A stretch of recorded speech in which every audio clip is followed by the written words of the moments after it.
no es un tema muy complejo, se podía haber mezclado con cualquier otra clase, así que vamos a dar una charla corta y bueno, y espero que les pueda servir y que sea útil. Vamos a ver acción subrogatoria y acción directa, ¿sí? La acción subrogatoria no hay que confundirla con el pago con subrogación, son dos cosas completamente distintas. El pago, ustedes tengan en cuenta que lo que confunde es la palabra, obviamente, subrogar, que significa colocarse en lugar de. Subrogarse es ocupar el lugar de otro. Entonces, por eso el pago con subrogación es, en el caso de yo pago una deuda, pongo en silencio el teléfono, pago una deuda que no es mía, por ejemplo, entonces me subrogo, tengo el derecho a subrogarme en los derechos del acreedor. Y ocupar el lugar que tenía el acreedor en la deuda y ir contra el deudor con los mismos derechos, garantías, la misma extensión de la obligación, etcétera, contra el deudor. Eso lo vimos cuando vimos el tema del pago, ¿no es cierto? Cuando vimos el caso del pago por tercero, ustedes acuérdense que en el caso del pago por tercero había dos clases de tercero, el tercero interesado y el tercero no interesado, dos tipos de subrogación, subrogación legal y subrogación convencional. Bueno, esto es otra cosa, no tiene absolutamente nada que ver. Eso es lo que vimos en el tema del pago, y lo único que tiene en común es el nombre que puede llevar a confusión. Y se los digo, porque lo he visto más de una vez en los exámenes, que se le pregunta una cosa y contestan la otra. Se les pregunta acción subrogatoria y contestan pago por subrogación o viceversa. Y son cosas completamente distintas. ¿Sí? La acción subrogatoria es una acción que tiene que nace de un principio conocido como que el deudor de mi deudor es mi deudor. ¿No es cierto? Si alguien le debe a mi deudor, también de alguna forma me debe a mí. No es exactamente así, pero arranca desde allí la idea. ¿Qué pasa? Puede pasar que una persona no ejercite sus derechos. Puede que no los haga. ¿Y por qué razón una persona no ejercita sus derechos? Y puede ser por indolencia, puede ser por generosidad, por falta de interés, por imposibilidad material de hacerlo, o porque no tiene interés en hacerlo para que no le ataquen los bienes sus propios acreedores. O sea, puede haber muchas razones por las cuales una persona no ejercita sus derechos. Mientras esa persona sea solvente, el tema es relativamente irrelevante. O sea, es irrelevante en realidad. Si yo tengo plata para pagar a todos mis deudores, a todos mis acreedores, ¿qué hago yo con mis deudores? Es asunto mío. Si yo decido perdonar de la deuda a alguien, no cobrársela o regalársela, es un asunto mío. Pero la acción subrogatoria es una facultad que se confiere a los acreedores, en virtud de la cual ellos pueden gestionar los derechos del deudor, en la medida en que el deudor los abandona. Es subrogatoria porque es eso, porque se pone en lugar de otro. Eso es lo que tiene de parecido con el pago con subrogación. El que paga una deuda ajena se pone en lugar del acreedor. En este caso, el acreedor se pone en lugar del deudor, que es a quien subroga, es a su propio deudor. Se llama también acción oblicua, indirecta, etc. Y acá hay tres protagonistas.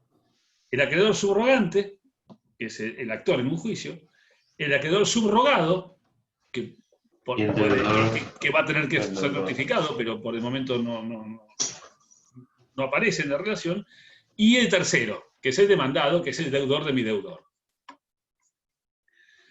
Este tema en el Código Civil de Vélez estaba tratado muy por arriba. En realidad viene tomado de...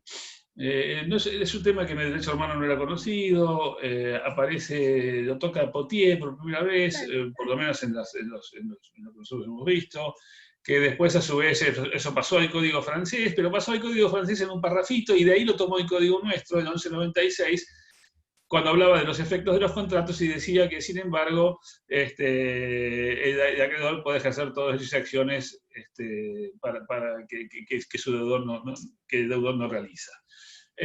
Porque en principio era que los contratos son entre partes y que no pueden perjudicar a terceros. Pero en este caso, el deudor podía ejercer los derechos de su deudor inactivo. Pero decía solamente eso. Solo eso, nada más. O sea, de alguna forma es la puerta de entrada a la institución en la ley de fondos, pero nada más. Lo que llegó a completar esto fue el Código de Procedimientos, que fue bastante más amplio en ese sentido y estableció un mecanismo que había que citar al deudor, hasta dónde se podía reclamar, etcétera. Bueno, el Código de Procedimientos, tanto de la capital de la nación, que rige para justicia federal y territorios nacionales, y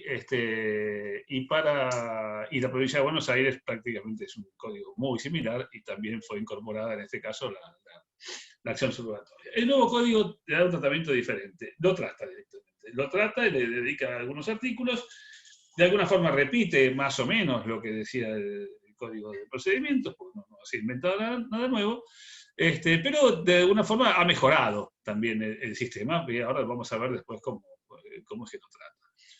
El fundamento es precisamente la garantía, lo que vimos ayer, que el patrimonio es la garantía de los acreedores. El patrimonio presente y los bienes futuros que ingresan al patrimonio. Entonces, acá de lo que se trata de la acción subrogatoria es de hacer ingresar bienes al patrimonio del deudor para que el deudor tenga medios con los que pagar. No solamente hacer ingresar bienes, sino también hacer disminuir las deudas que pueda tener el deudor. Por ejemplo, haciendo valer determinadas defensas en un juicio que hacen contra el deudor para evitar que el deudor disminuya su patrimonio. O sea, en definitiva, es una acción conservatoria del patrimonio del deudor. ¿Y por qué? Porque al acreedor le interesa que el deudor mantenga su patrimonio. O lo conserve o lo incremente para poder hacer efectivas sus deudas. En cuanto a la naturaleza jurídica de esta institución, hay un montón de teorías, ¿no es cierto? Como todo, hay un montón de teorías. Unos hablan de título propio, que dicen que es un título que la ley le da como una suerte para tutelar la garantía patrimonial, que es un título que tiene personal del acreedor. Otros hablan de la teoría de la sustitución procesal, que es bastante acercada, o bastante cercana, mejor dicho, a la realidad de cómo se presenta. Lo que pasa es que los que critican esto que dicen que es una sustitución procesal, ¿por qué lo critican? Y porque dicen que se refiere solamente al ámbito procesal. Y la acción subrogatoria puede inclusive ir más allá de lo procesal y ejercer otros actos materiales que no sean necesariamente relacionados con un juicio. Después otros hablan de teoría de la jurídica con naturaleza propia, o sea que no responde a ninguna otra institución y que responde solamente a sus propias características. Otros hablan de una garantía legal, como que el acreedor tiene garantía legal de poder ejercer este tipo de acciones. Otros hablan de la teoría de la legitimación extraordinaria, porque uno tiene la legitimación ordinaria, o mejor dicho, la directa es la que tiene la persona que actúa directamente, la indirecta es quien actúa por apoderado, o sea, es el apoderado que actúa en nombre del acreedor, y la extraordinaria sería en estos casos cuando puede colocarse en el lugar de su deudor. Otros hablan de la cesión tácita, lo cual también es criticado porque no hay ninguna cesión, en realidad no se ha cedido ningún patrimonio o ningún bien. Y otros hablan de una teoría de representación legal en interés del representante. Es decir, teorías hay de todos tipos y colores y para todos los gustos. Respecto de los caracteres de la sesión, de la acción subrogatoria, ¿cuáles son los caracteres?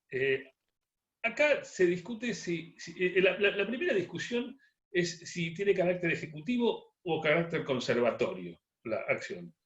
Y después después están quienes dicen que tiene carácter mixto u otros que tiene carácter especial de acuerdo al tipo de acción que se ejercite en el momento determinado. Quienes hablan de que es una institución de carácter conservatorio están en lo cierto en general. ¿Por qué razón? Porque uno generalmente no puede disociar una institución del régimen legal que la crea o la tutela. En este caso, el régimen legal es un régimen que se ha instituido como conservatorio. ¿Por qué razón? ¿Cuál es la diferencia entre que sea conservatoria o que sea ejecutiva? Si fuese ejecutiva, los bienes que yo logro recuperar irían a mi patrimonio.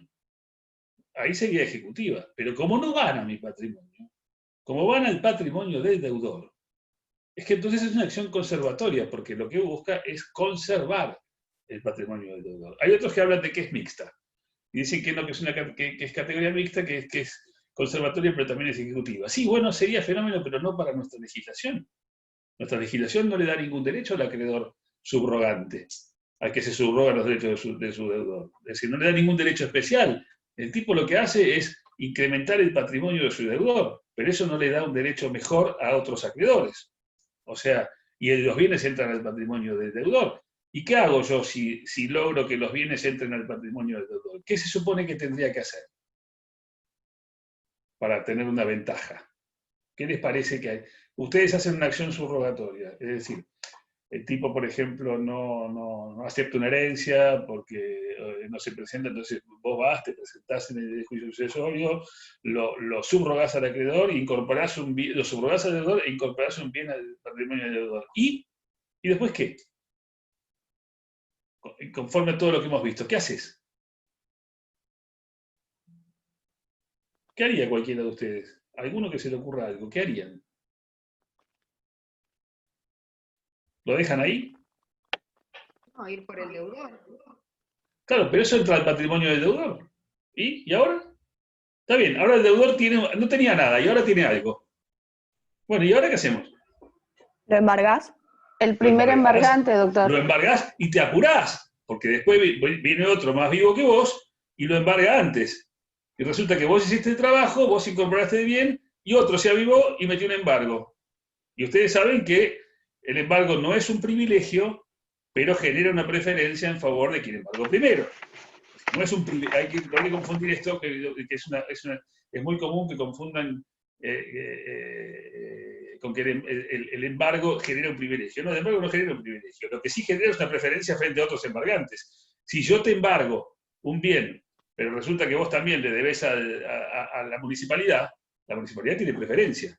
Por más que yo te remate el bien, primero va a cobrar la municipalidad y después voy a cobrar yo. Ahora, si yo te embargo y atrás tuyo y atrás mío embarga otro, y los dos son créditos iguales, tienen el mismo rango, yo cobro primero. Entonces, eso es lo que vos tenés que hacer en el caso de que hagas una acción subrogatoria.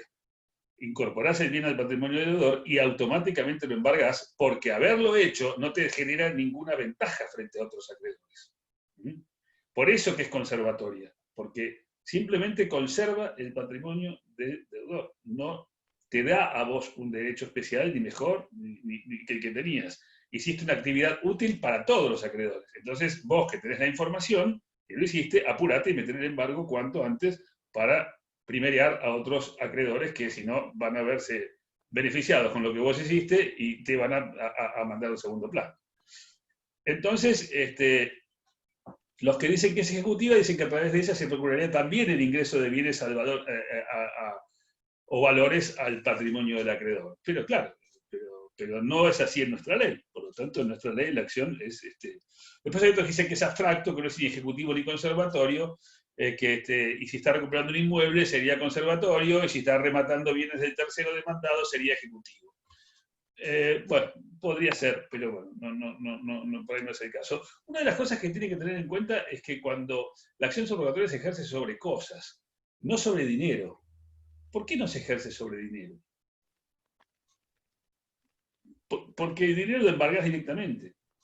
Entonces no necesitas hacer todo el procedimiento de ingresar el bien al patrimonio del deudor. Si fuera dinero, va directamente un embargo sobre ese dinero, que es un dinero que tiene a cobrar el acreedor, el deudor, mejor dicho. Si el deudor vos sabés que tiene un crédito a cobrar, que un tercero le debe, ¿vas a iniciar la acción subrogatoria para que ese tercero le dé la plata al acreedor, al deudor? ¿De qué te serviría hacer eso? Lo más probable es que la plata entre al patrimonio del deudor y se la gaste antes que vos logres hacer un embargo. Entonces le haces un favor y no te sirve para nada. Es decir, acá lo que vos tenés que hacer en caso de que el deudor tenga un crédito para cobrar y no lo haga efectivo, embargás ese crédito directamente. Entonces el deudor, tu deudor, ya no le puede pagar al deudor, sino que tiene que depositar la plata ante el juez embargante. Por eso generalmente cuando se trata de incorporar bienes o hacer valer derechos o defensas, o no permitir que el pasivo del deudor crezca, ¿no es cierto? Por ejemplo, utilizando defensas en un juicio que el deudor es demandado y que el deudor no usa las defensas, entonces esas defensas te podés presentar vos y hacerlas valer para que el deudor no pierda bienes de su patrimonio, porque si pierde bienes de su patrimonio, vos te quedás con menos posibilidades de cobrar tu crédito.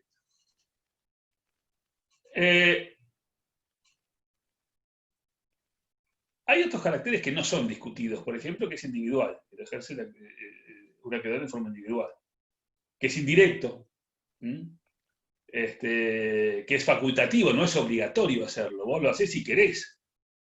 No es subsidiaria de ninguna otra acción, eso también es cierto, no es subsidiaria, y tampoco es de orden público, o sea que podría estar pactado perfectamente entre acreedor y deudor que el acreedor renuncia a ejercer la acción subrogatoria. ¿Eso es válido? Sí, es válido porque no es una institución de orden público. Es decir, al Estado no le interesa o a la sociedad no le interesa si acreedor y deudor realizan un convenio en ese sentido. ¿Cuáles son las condiciones de ejercicio para esto, para iniciar la acción subrogatoria? Y primero la calidad de acreedor, del subrogante.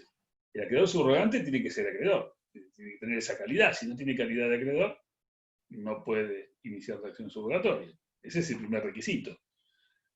¿Esa calidad de acreedor tiene que estar demostrada judicialmente? No, simplemente el crédito debe ser cierto. El código cerró el debate en este sentido. El crédito debe ser cierto. Y ahora el tema es que la cuestión que se plantea es que cerró el debate en este sentido, cerró el debate en el sentido de que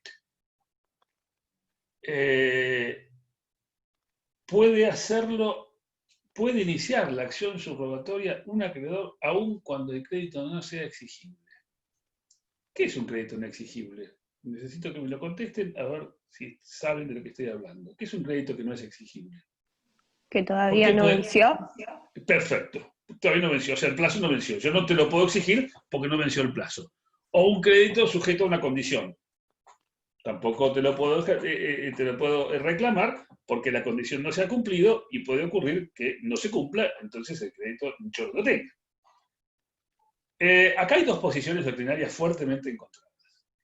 Porque hay unos que dicen, esto es un disparate. López Mesa, por ejemplo. Dice, esto es contrario a la lex artis. Esto es un disparate que un acreedor que no tiene todavía una posibilidad de ejecutar un crédito pueda meterse en los negocios del deudor e iniciar una acción subrogatoria.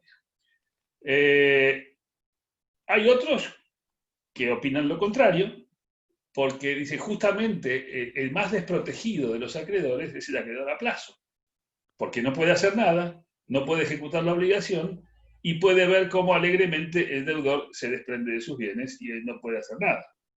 O no se desprende de sus bienes, mejor dicho, no ejercita sus derechos y por ahí deja que se le prescriban, y como su crédito todavía no lo puede ejecutar y ve que al deudor se le está prescribiendo sus créditos y que el día que su crédito se le haga ejecutable no va a poder iniciarlo porque ya prescribió el crédito, en ese caso no hay acreedor más desprotegido que el acreedor a plazo. Sí, eso también es cierto. O sea, que generalmente cuando ustedes ven estas discusiones, uno tiende a pensar que, por lo menos me pasaba a mí siempre cuando leía una postura y decía, tiene razón, después leía la otra y decía, tiene razón este. O sea, las posturas bien fundamentadas te hacen pensar que todos tienen razón. Bueno, el juez muchas veces debe inclinar la balanza por un lado o del otro, y el legislador también tiene que optar por cuál es la posición más acertada. Fíjense, por ejemplo, que el acreedor condicional o el acreedor a plazo puede trabar medidas cautelares. Si yo tengo una obligación que todavía no venció a favor mío, no puedo ejecutarla, pero puedo pedir un embargo para evitar que el deudor se desprenda de sus bienes y finalmente el día que yo tenga que mi crédito sea ejecutable no pueda cobrarlo. ¿Está? Parece que hay demasiada luz, te voy a bajar un poco.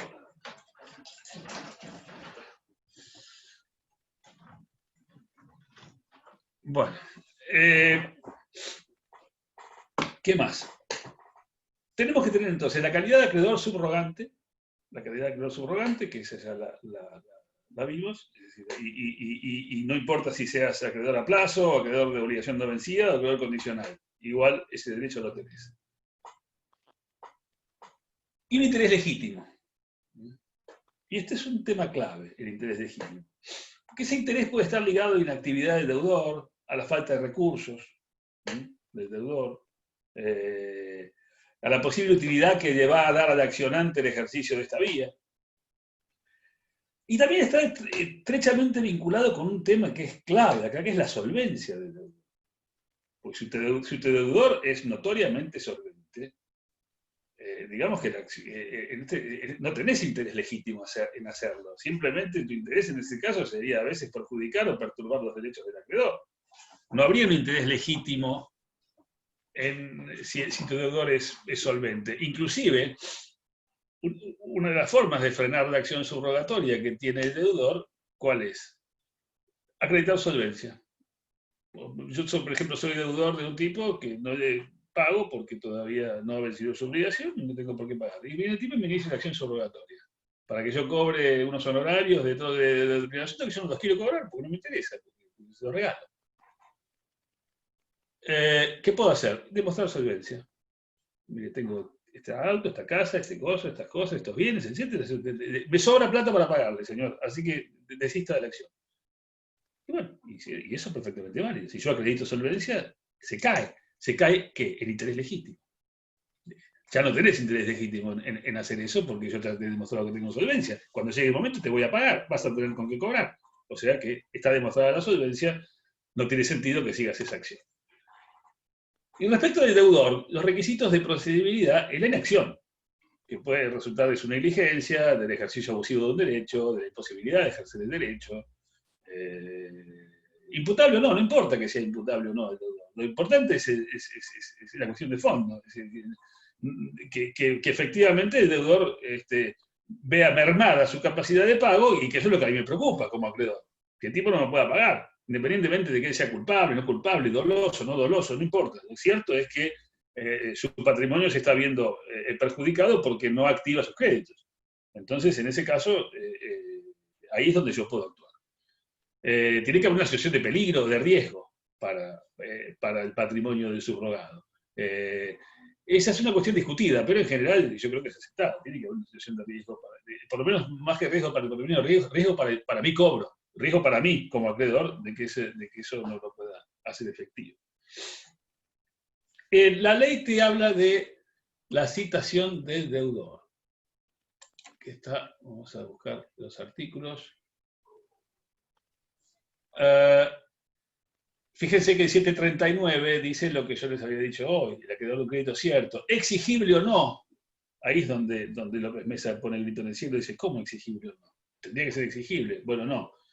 Esa discusión estuvo en el viejo, la doctrina lo discutió mucho, lo discutió la jurisprudencia, lo discutió la doctrina y cerró el debate, el nuevo código, cuando dice exigible o no. Listo. Debate cerrado con 2 palabras, 3 palabras. Puede ejercer judicialmente los derechos patrimonios de su deudor si éste es remiso en hacerlo y esa omisión afecta al cobro de su acreencia. El acreedor, y acá dice lo que yo les decía hoy, el acreedor no goza de preferencia alguna sobre los bienes obtenidos por ese medio. O sea, si no tenés preferencia, embargás, porque como no tenés ninguna preferencia, estás exactamente igual que el resto de los acreedores. Y el artículo 740 habla de la citación del deudor. Dice, el deudor debe ser citado para que tome intervención en el juicio respectivo. Bueno, acá hubo muchas discusiones antes de esto. Primero era si vos necesitabas autorización judicial para iniciar la acción subrogatoria. Esa era una de las primeras discusiones. ¿Necesitas que un juez te autorice o podés hacerlo directamente? Bueno, finalmente se impuso la tesis de que no hace falta autorización, porque si hace falta autorización es una ventaja más a favor si alguien está actuando de mala fe, es una ventaja, y si no está actuando de mala fe, pero corre riesgo de prescripción o de pérdida de los bienes, también es una ventaja adicional hasta que se resuelve, hasta que el juez intima al otro a que realice las acciones que no hace. Bueno, finalmente se decidió porque no hace falta autorización judicial previa. Ahora bien, no hace falta autorización judicial previa, pero sí se impone la citación del deudor subrogado. Se impone su citación a juicio. ¿Por qué? Yo inicio el juicio como acreedor subrogante contra el deudor de mi deudor, pero lo primero que tengo que hacer es llamarlo al juicio a mi deudor. ¿Y para qué lo llamo al juicio? ¿Para que haga qué? Y para que haga valer sus derechos si los quiere hacer valer. Porque puede ser que él quiera hacer valer sus derechos y que quiera seguir el juicio a él. En ese caso, yo quedo apartado del juicio y me puedo quedar allí como tercero observador e impulsar en aquellos casos en que el deudor no lo hace. Pero tenemos que, si el deudor asume la conducción del pleito, yo ya no tengo nada que hacer. Y si lo hace bien, yo lo único que puedo hacer es observar, pero no puedo hacer más que eso.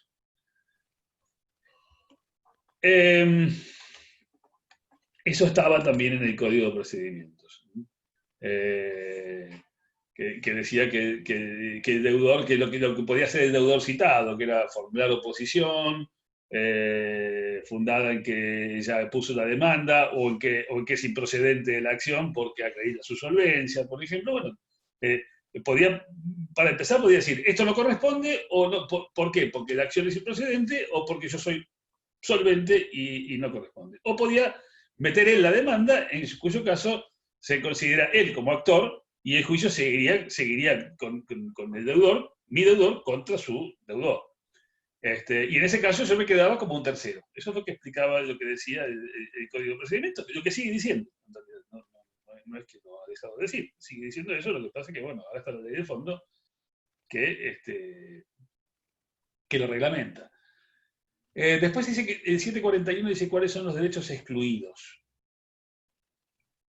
Están excluidos la acción subrogatoria y los derechos y acciones que por su naturaleza o por disposición de la ley solo pueden ser ejercidos por su titular. ¿Cuáles son estos? ¿Cuáles son los derechos y acciones que solo pueden ser ejercidos por su titular? Los personalísimos.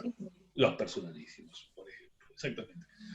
El daño moral, si por ejemplo una persona sufrió daño moral y no reclama, ¿lo puede reclamar el acreedor subrogante? El acreedor, o sea, yo sufrí daño moral y no lo reclamo. ¿Mi acreedor lo puede hacer?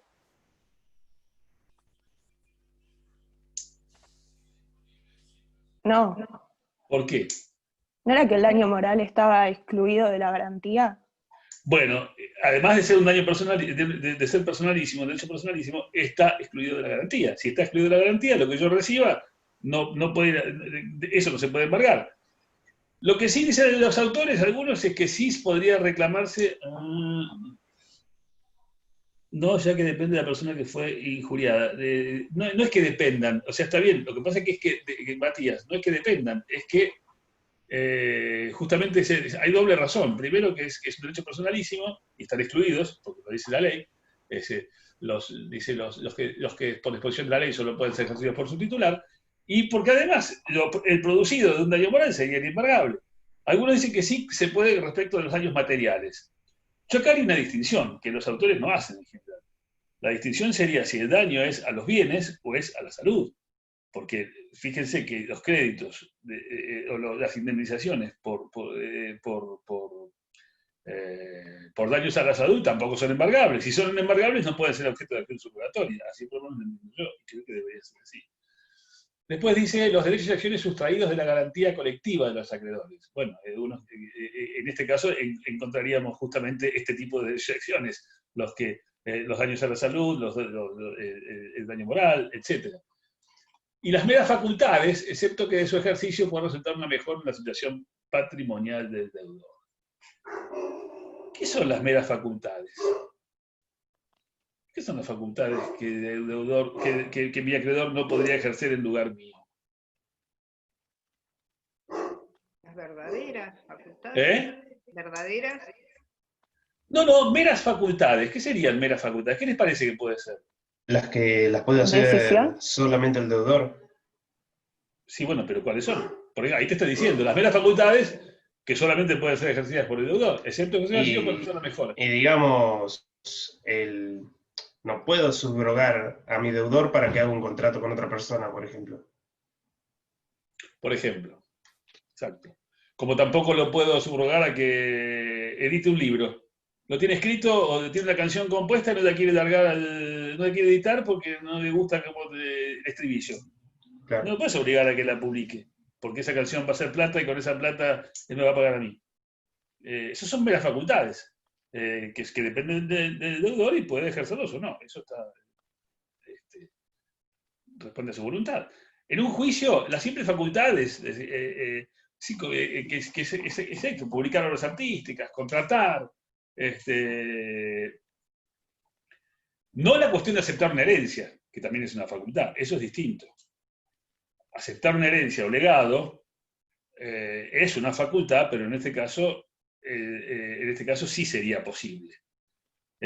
O ejercer un pacto de retroventa cuando es beneficioso para el deudor. En ese caso también sería posible sustituirlo. Y esta sustitución, ya esto es un tema procesal, pero podría incluir, por ejemplo, cumplimientos de contratos, entrega de objetos, escrituración de un bien, hacer valer una excepción de prescripción, plantear una caducidad de estancia. Si arranqué tarde. No sé quién está hablando. Después veo la clase grabada. Bueno, como quieras. Repito. Ahí bajo a comer. Estos derechos y acciones que se pueden ejercitar, es muy amplio, porque, por ejemplo, plantear una prescripción. ¿Y por qué? Y porque si al deudor le están reclamando una deuda prescripta, si el deudor no plantea la prescripción, esa deuda ya no está prescripta, es civilmente subsistente. ¿Y eso qué hace? Disminuye el patrimonio de mi deudor, y yo no quiero que disminuya el patrimonio de mi deudor. Entonces, ¿qué hago? Me presento yo y planteo yo la prescripción. O le planteo yo una caducidad de instancia a un acreedor. ¿Para qué? Para que el acreedor no le tenga que pagar, se le caiga el juicio, no le tenga que pagar, y de esa forma mi garantía se mantenga intangible o mejore.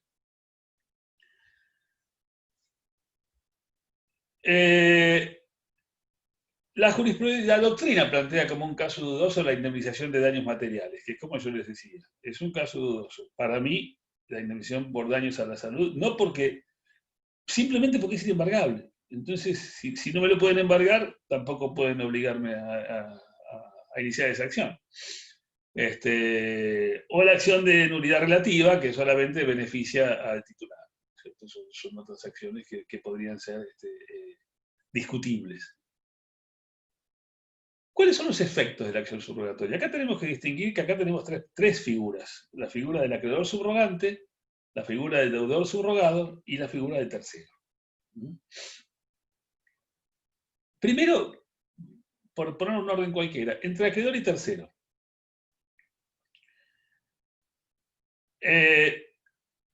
¿Cuál es el límite del monto? Supongamos que el tipo a mí me debe 200.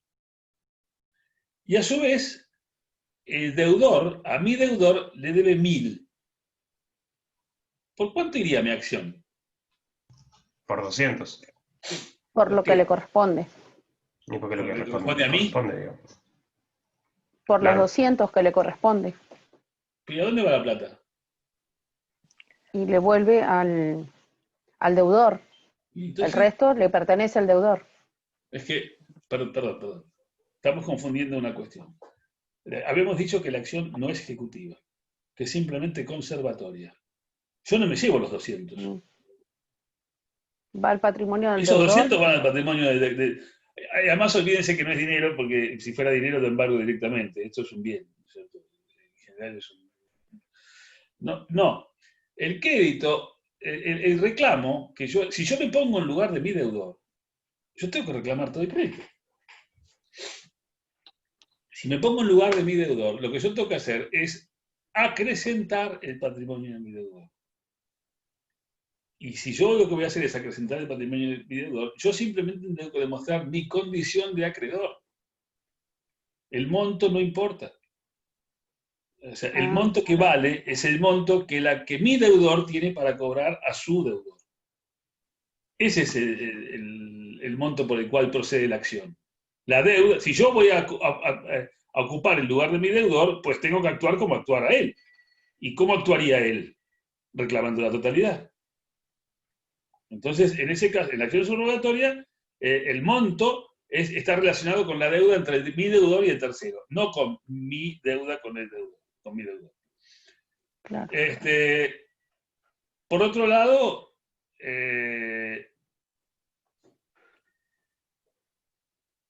tiene que haber disponibilidad de crédito por parte del acreedor.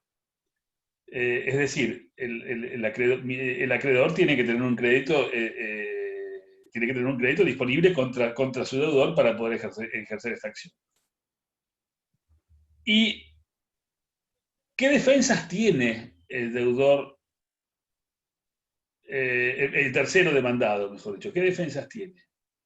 Y tiene las que tenía contra el deudor, inclusive las que sean posteriores al ejercicio de la acción, pero no las que tenga contra mí.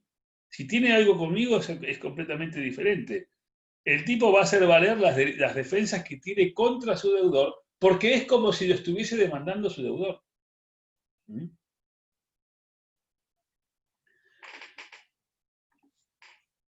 Entonces, lo importante es, el monto de la condena va a ser por la deuda que el acreedor tenga que el tercero tenga con mi deudor, y las defensas que el tercero podrá hacer valer son las defensas que tenga con su deudor, no conmigo. Entre el subrogante y el subrogado, es decir, entre el acreedor y el deudor subrogado, ¿qué relaciones hay? Y el deudor, por ejemplo, puede hacer una transacción, cobrar, extinguir la relación, recuperar sus derechos, etc. ¿Lo puede hacer? Sí, claro, lo puede hacer. Y el acreedor no puede oponerse a eso, salvo fraude. Salvo que haya un fraude o salvo que esté lesionando los derechos del acreedor con alguna maniobra dolosa o fraudulenta. Si no es así, el acreedor puede transigir, el deudor puede transigir, puede cobrar, etc. Y puede recuperar el ejercicio de sus derechos. Y el otro efecto es que los bienes entran al patrimonio del subrogado. Los bienes entran al patrimonio de mi deudor, no a los míos. Ese es el otro efecto. Entonces, reitero por enésima vez, si quiero tener algún efecto favorable para mí, tengo que trabar embargo sobre esos bienes que entraron al patrimonio del deudor. Y entre el subrogado y el tercero, o sea, entre mi deudor y el tercero, ¿qué efectos hay? ¿La relación jurídica entre ellos se modifica porque yo se me haya metido a ejercer la acción subrogatoria? No. La relación sigue siendo la misma entre ellos. Y a su vez, si yo lo cité a juicio, cosa que es obligatoria, una vez que está citado a juicio, el tipo puede no haber intervenido. Puede no haberse. Yo le mandé una notificación haciéndole saber que estoy ejerciendo la acción subrogatoria contra su deudor y el tipo no se presenta, no hace nada. Bueno, la cosa, después sale una sentencia. ¿Esa sentencia le es oponible al deudor? Sí, claro, por supuesto. La cosa juzgada le es oponible. Fue debidamente citado, no se presentó, bueno. No puede venir a plantear después otra cosa, porque yo dije un juicio mal, porque me olvidé de cosas. Bueno, te hubieses presentado. Eso es lo que la ley le está diciendo. Ahora la cosa juzgada te afecta. Si te hubieses presentado, podrías haber torcido el curso de las cosas. En cuanto a cuestiones procesales, ya dijimos, la autorización judicial previa no hace falta y la citación del deudor subrogado es obligatoria.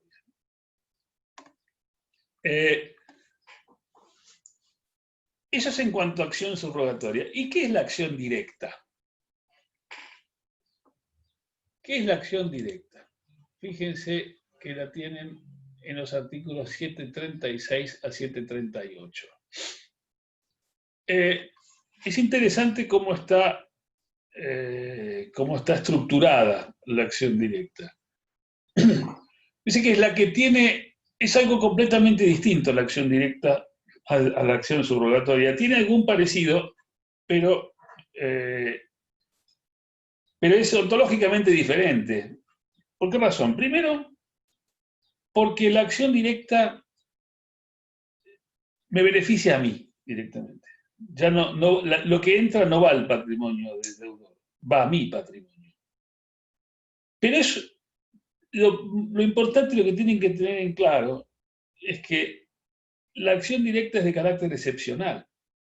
La acción directa no es la regla, como sí es la acción subrogatoria. La acción directa es la excepción. O sea, son muy pocos casos puntuales, casos que están establecidos por la ley, en los cuales el acreedor puede ir contra el deudor de su deudor directamente y ingresar el producido de su acción a su propio patrimonio.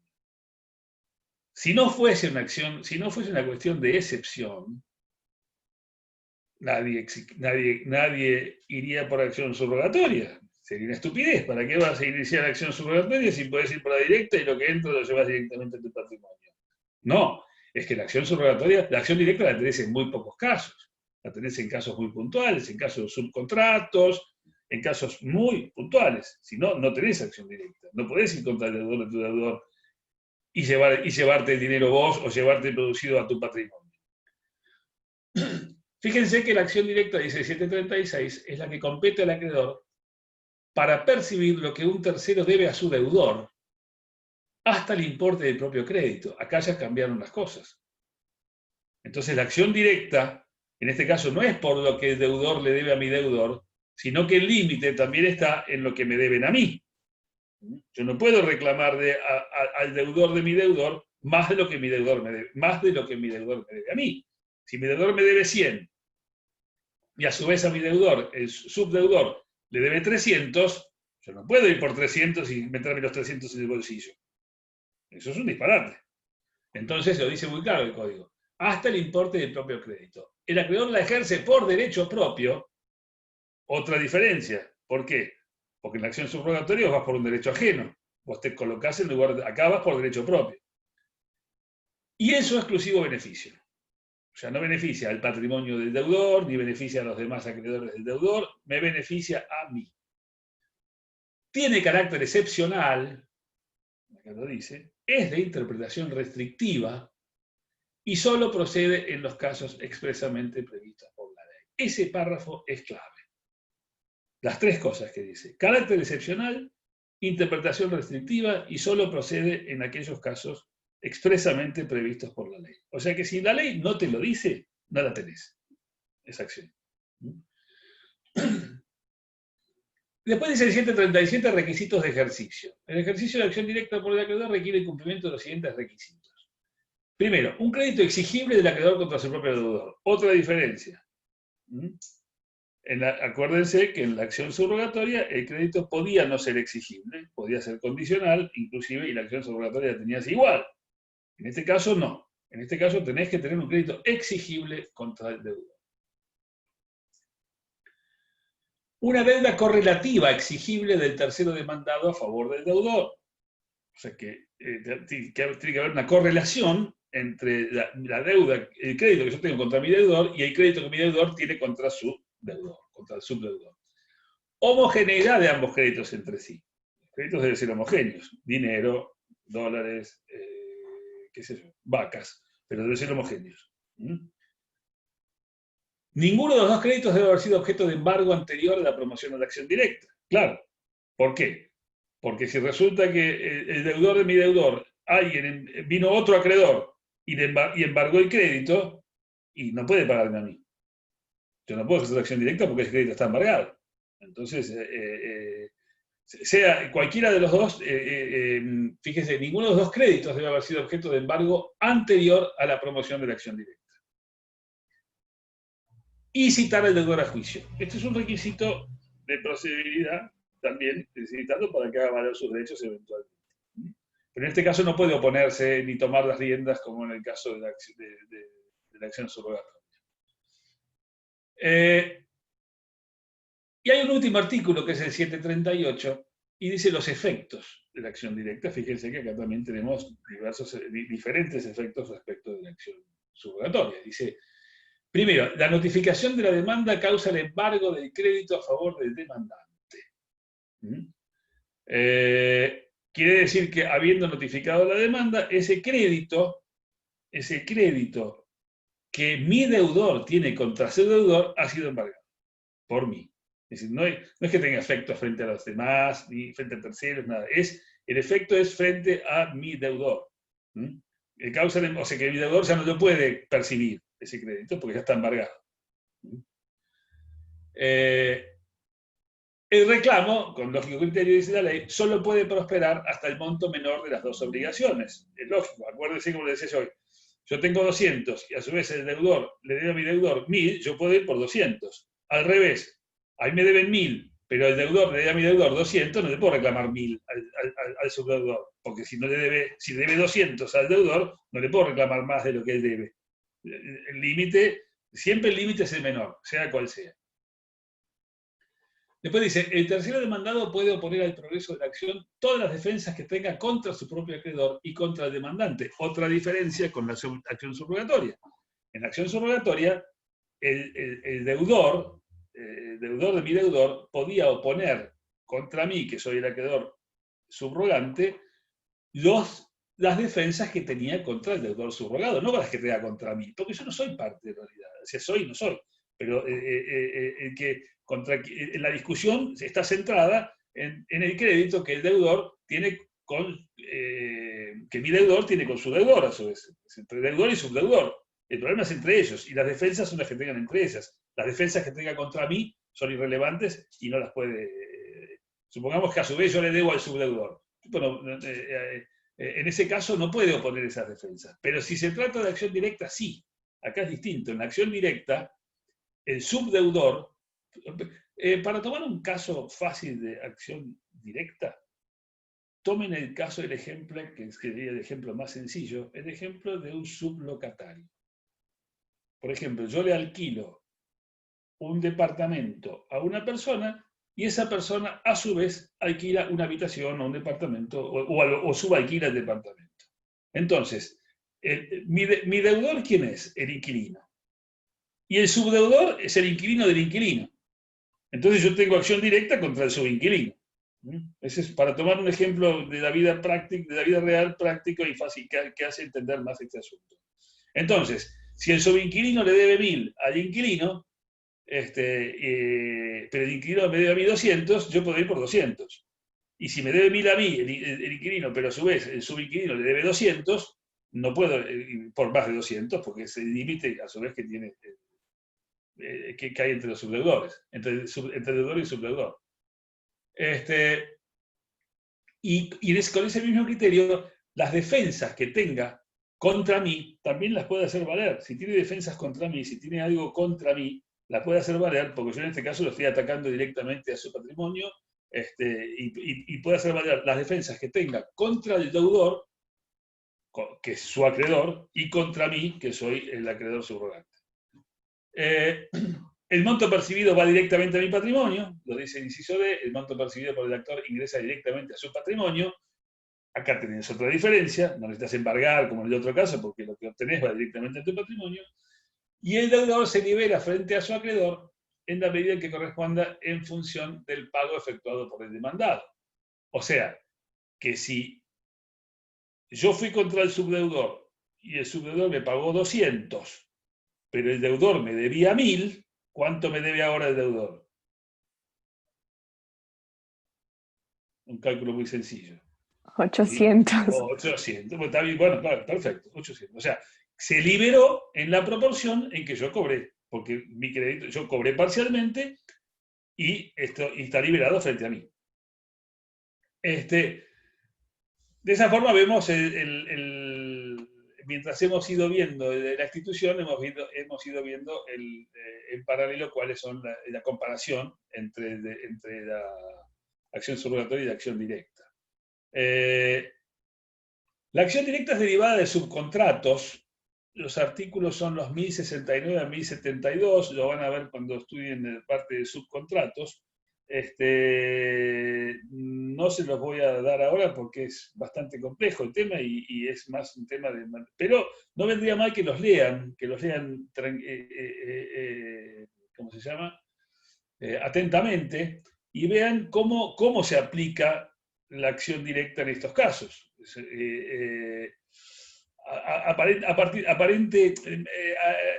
Hay una aparente rigidez en estas normas, pero es un nuevo contrato por el cual el subcontratante hace a favor del subcontratado y hay una nueva posición contractual. de la que hay en el contrato original. Y eso es la que establece que las acciones que corresponden al subcontratante contra la otra parte, donde está pendiente el cumplimiento de las obligaciones, se rigen por lo dispuesto por estos artículos, es decir, remiten esos artículos a estos artículos de la acción directa. Por eso es una aplicación práctica. Y también van a encontrar en los artículos de la locación, el artículo 1216, el tema de la acción directa que está expresamente admitido en cuestiones de locación. Y también en cuestiones de sustitución de mandato. También en cuestiones de sustitución de mandato, también ahí rige la acción directa. Es decir, el mandante tiene acción directa contra el submandatario. Fíjense que es el 1327. El mandato, ustedes saben que es un contrato por el medio del cual una parte encarga a otra actos jurídicos que realice en su nombre, ¿no es cierto? Y fíjense, 1327 dijimos, dice,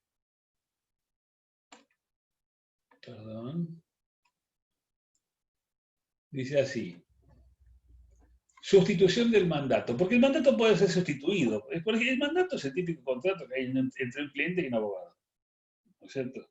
Cuando vos das un poder a un abogado, haces un contrato de mandato. ¿Por qué? Porque le das instrucciones para que efectúe actos jurídicos en tu nombre. Iniciar un juicio. 1319, doctor. 1319, mandato. Eso es lo que dice, claro, eso es lo que dice el mandato, pero el caso que estamos viendo acá es el 1327, que es el caso de sustitución del mandato, que es donde opera la acción directa. El 1319 debe ser el que define el mandato, ¿verdad? Sí. Claro, sí, definición, exactamente. Acá estamos viendo el 1327. ¿Por qué? Porque el mandato puede ser sustituido. Quiere decir, yo como abogado, a mí me dan un poder y yo puedo sustituir ese poder, salvo que tenga prohibición expresa de sustituirlo. Si no tengo prohibición expresa, lo puedo sustituir. Pero hay dos opciones en la sustitución. Puede ser que la sustitución esté prevista en el mandato original, puede ser que quien me da un mandato me autorice expresamente a sustituir el mandato, inclusive en favor de X persona, o puede ser que no diga nada, en cuyo caso yo asumo toda la responsabilidad. Si el mandato no me... Puede estar simplemente autorización a sustituir, o autorizar a la persona determinada, o no decir nada. Si no dice nada, lo puedo sustituir, pero bajo mi cargo y riesgo, es decir, bajo mi responsabilidad. Y el 1327 dice sustitución del mandato. El mandatario puede sustituir en otra persona la ejecución del mandato. O sea, yo soy el mandatario, soy el abogado que me han encargado del asunto, puedo a su vez dar poder a otro abogado para que lo haga. Y es responsable de la elección del sustituto. Claro, yo lo elegí, yo soy el responsable. Excepto cuando lo haga por indicación del mandante. Claro, en ese caso no soy el responsable yo, porque el mandante me dio instrucción expresa para sustituirlo en favor de otro. En caso de sustitución, el mandante tiene acción directa contra el sustituto, prevista en el artículo 136. Acá nos reenvía directamente al artículo de acción directa. O sea, el mandante tiene acción directa contra el sustituto. Pero no está obligado a pagar de retribución si la sustitución no era necesaria. El mandatario responde directamente por la actuación del sustituto cuando no fue autorizado a sustituir o cuando la sustitución es necesaria, pero bueno, esto es lo que yo les había explicado antes. Pero acá lo importante es que hay otra revisión, en el caso del mandato, al tema de la acción directa. O sea que la acción directa, como vemos, es una acción de excepción. O sea, tiene que estar previsto por el código. Si no está previsto, no tenés acción directa. Y después algo que es parecido al tema de la acción directa que está en el programa, con esto terminamos, es lo que se llama la citación en garantía del asegurador. Eso lo tienen en la ley de seguros, 17.418, y en el artículo 118. Les explico cómo funciona esto, porque ustedes no van a ver daños ahora, pero esto está aquí en la materia, entonces tienen que ver un poquitito cómo funciona. El artículo dice: el damnificado puede citar en garantía al asegurador hasta que se reciba la causa a prueba. En tal caso, debe interponer la demanda ante el juez del lugar de derecho del damnificado del asegurador. ¿Qué significa la citación en garantía? Significa esto. Es muy parecido a la acción directa. Se la llama acción directa atípica también. Es como una acción directa, pero es atípica. ¿Por qué? A vos te chocan el auto. ¿No? O te chocan el auto o te atropellan por la calle.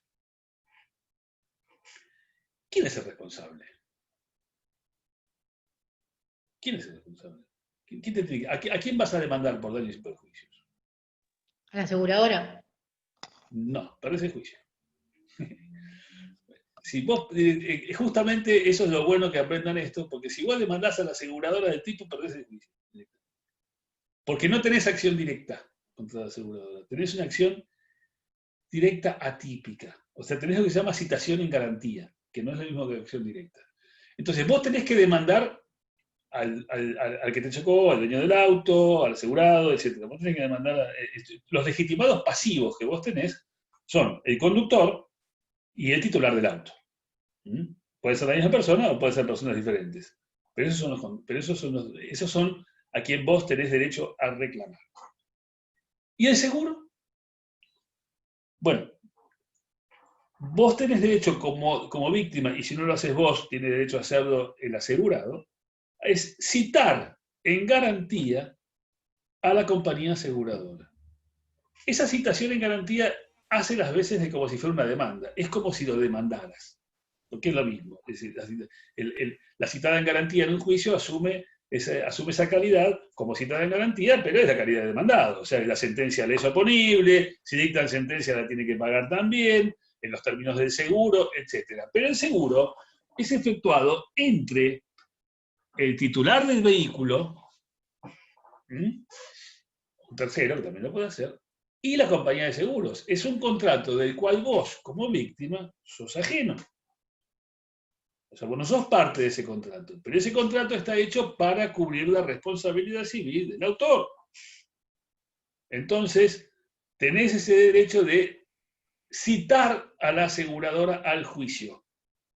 Pero ojo, si vos en algún momento desistís del juicio contra el asegurado porque no lo podés notificar, porque no lo encontrás, porque coronavirus, por lo que sea, no lo podés, por cualquier razón que no lo puedas encontrar, bueno, ¿qué haces? Desistís, total, sigo contra la compañía que es solvente. Automáticamente perdés el juicio. Porque no tenés acción directa. Si fuese una acción directa, yo no tengo obligación de llevar, por ejemplo, en el caso de la locación. Si a mí mi inquilino me debe, yo no tengo que traer a juicio al inquilino, voy directo contra su inquilino.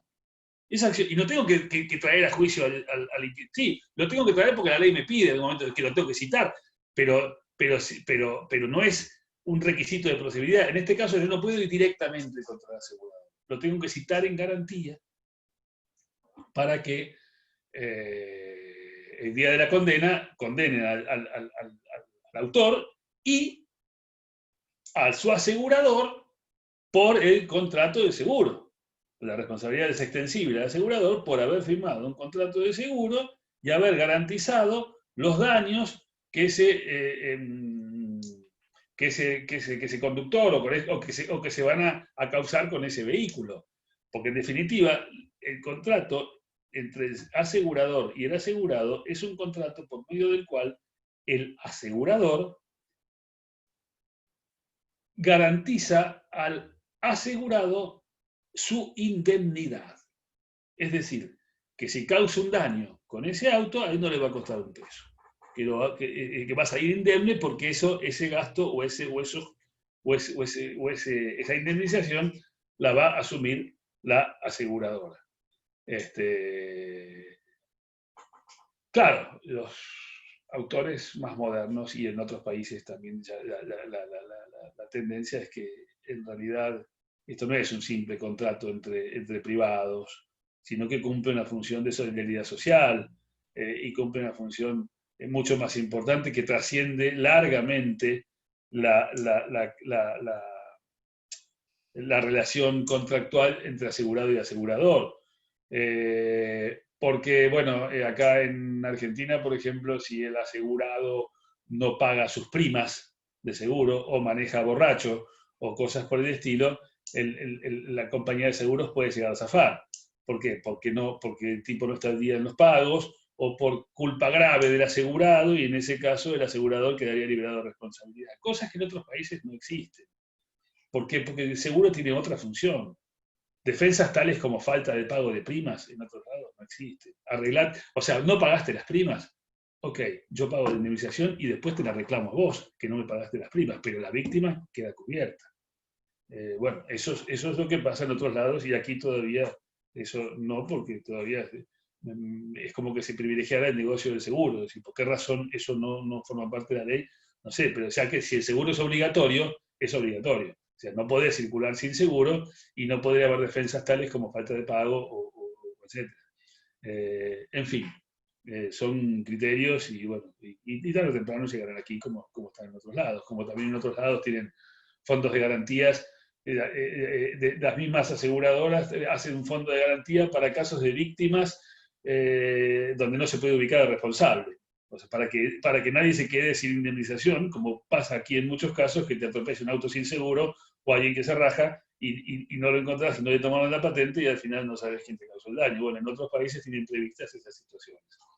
Pero bueno, nos hemos ido del tema. Lo importante, lo que yo quería que les quede claro, que la citación en garantía del asegurador es parecida a la acción directa, pero tiene sus cosas diferentes, y justamente lo que no podés es directamente ir contra el tercero, en este caso sería el asegurador. Bueno, el miércoles había una clase de repaso que no se dio, así que ya nos está sobrando tiempo, así que cualquier duda que tengan, cualquier tema que quieran ver, aprovechemos un rato ahora, y si no hay dudas, nos vamos. Yo quiero hacer una pregunta. Sí, adelante. Vos hablabas hoy del acreedor, de la persona que alquila, y el que subalquila. El subinquilino. Sí. El subinquilino, pero vos, el acreedor, puede ir por el subinquilino, pero ¿es legal que exista eso? O Sí, sea, es más. Sí, claro. Fíjate que en el contrato de locación, la sublocación por defecto está permitida. O sea, eso. por defecto está permitida. Si vos no ponés, ahora, ¿es de orden público? No. ¿Qué quiere decir? Que el 95% de los contratos está prohibida la sublocación o la cesión. ¿Por qué? Porque hay una cláusula que lo dice. Y esa cláusula, ¿qué hace? Y modifica la ley. La ley de fondo, que es el Código Civil, que sí autoriza la cesión. Pero como no es un tema de orden público, las partes pueden convenir lo contrario. Cosa que generalmente hacen. Por eso uno tiene la idea de que no se puede. No se puede porque te lo prohíbe el contrato, no porque te lo prohíba la ley. Si el contrato no dice nada, está permitido. Claro. Ahora, si el contrato lo prohíbe, no. Bien. Generalmente está prohibido. Es decir, es muy raro que veas un contrato que no lo prohíbe. Pero, o sea, por las dudas, si lo querés prohibir, prohibirlo, por la ley no lo prohíbe. A su vez, también el subinquilino tiene acción contra el locador de determinadas cosas. Por arreglos, reparaciones, etc. Uso y goce, tiene acción contra el locador. O sea, la acción directa es recíproca en este caso. Bueno, de este tema, de algún otro, de lo que quieran, y si no, nos vamos. Ustedes, como hubo una clase de repaso que no se dio, así que si les quedó alguna duda, la semana próxima van a tener un trabajo práctico para hacer. Se les va a llegar a través del campus.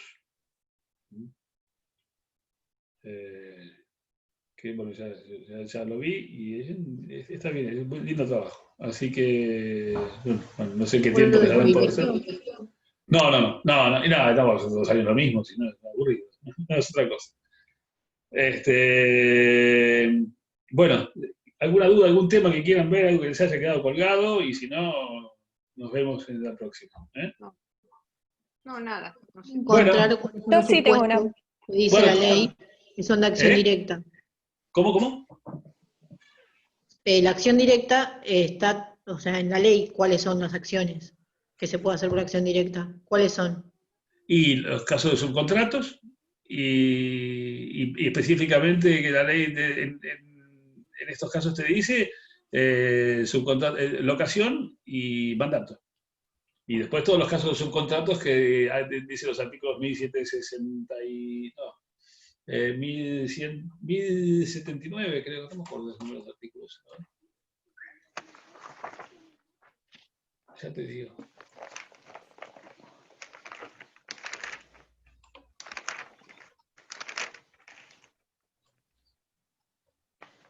Mil 1069 subcontratos. 1069 a 1072, ¿no? Claro, sí. Sí. Bueno, ahí los tres. Ahí tenés casos específicos de acción directa. Gracias. Bueno, alguien más iba a hacer una pregunta. Victoria, me parece. Sí, que usted había dicho que también el asegurado podía citar a la aseguradora al juicio, ¿o entendí Claro. mal? Imagínate que a vos chocas a alguien con tu auto. La víctima te demanda solo a vos. No demanda a tu asegurador. ¿Para qué pagas un seguro? Para que te cubran el día que tenés un problema. Entonces, si no lo citó el actor, lo citas vos. Contesta demanda, se cita en garantía. Yo contesto la Gracias. demanda por mí y pido la citación en garantía de mi asegurador, que venga el asegurador a cumplir con el contrato de seguro.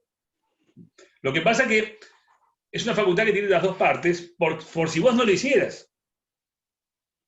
Por supuesto que vos no lo haces porque como demandado no lo haces. Yo quiero que tu seguro esté también. ¿Por qué? Porque me da una mayor garantía de solvencia, para empezar. Las compañías de seguros tienen que ser solventes. O sea, cualquiera de las dos partes lo puede citar. Gracias. ¿Algo más? Gracias, todo claro. Bueno, Hasta chicos, luego. nos vemos. Buen fin de semana. Gracias. Igualmente. Chau, Gracias. chau. Chao, igualmente.